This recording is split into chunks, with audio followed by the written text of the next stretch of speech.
pesos halaga ng iligal na droga ang natagpuan sa loob ng abandonadong maleta sa Naik, Cavite. Isang malaking sindikato raw ang posibleng nasa likod niyan. Nasa frontline ng balitang yan, si Nina Ongpauco.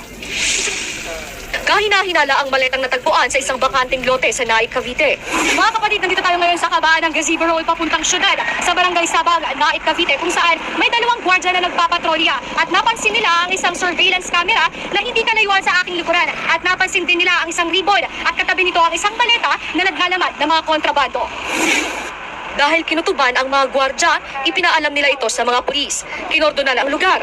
Nang buksan ang maleta, tumambad ang bulto ng drogang nagkakahalaga ng higit 200 million pesos. Ayon sa mga otoridad, posibleng mula sa nakoordinadang transaksyon ng isang malaking sindikato ang kontrabando. Medyo bihasa sa mga ganitong modus. So ang nakita namin modus nito yung drop. Kasi kung makikita natin, iniwan yung bagahe, iniwan yung items, tapos posibleng napipick upin nung katransaksyon nila. Ito turn over na sa Crime Laboratory Forensic Group examination ng PNP ang mga nakumpiskang shabu.